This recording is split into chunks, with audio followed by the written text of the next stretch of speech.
Yan yung tanong na gusto kong masagot. Bakit siya? Siguro, kung paano niya ako mahalin, kung paano niya ako alagaan at itrato. Bakit si Stephanie? Kasi yung pag-alaga niya, hindi matutumbasan. Minahal niya ako na walang kapalit. Dahil siya ang sagot ng Panginoon sa aking mga panalangin.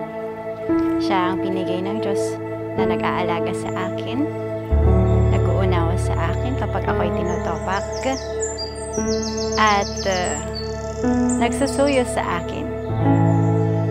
Siya ang hindi bumigay at nananatiling para sa akin lamang.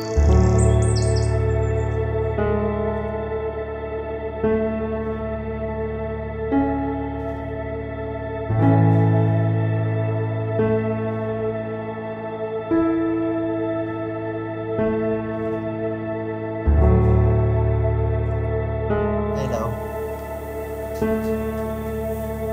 Thank you, iti ayat nga awan ti kasugat na.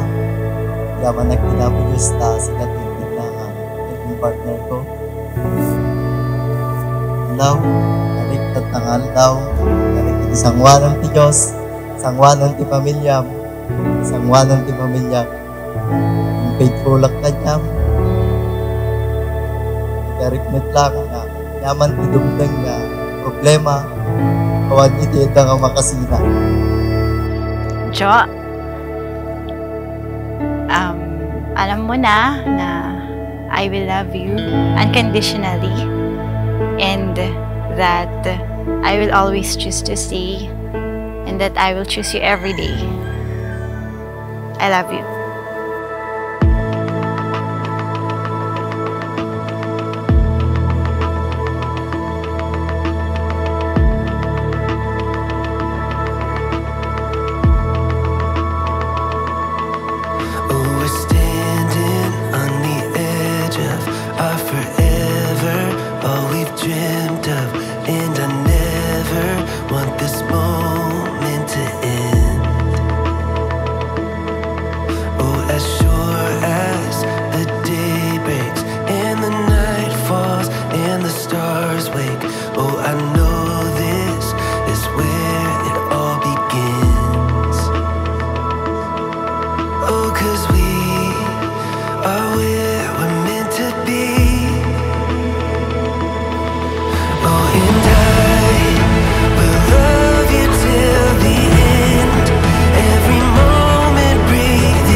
Isang iti tao, kanti, manakabalin nga Diyos.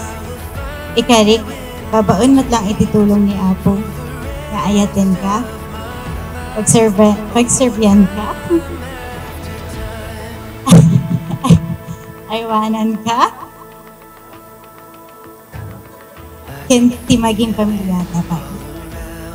Kadwana, ti panagdalya sa tatubiyag, nagserbi ni Apo.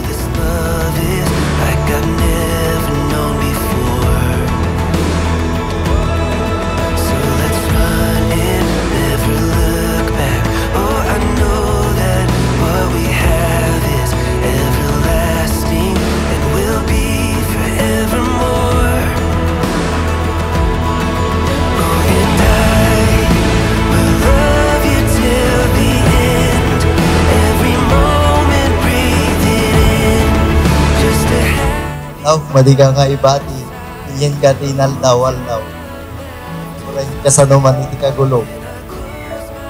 I love you, Mrs. Mauricio.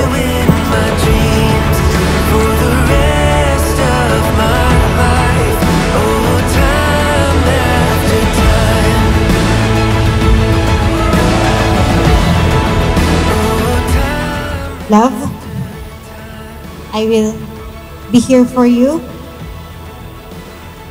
I will submit to you.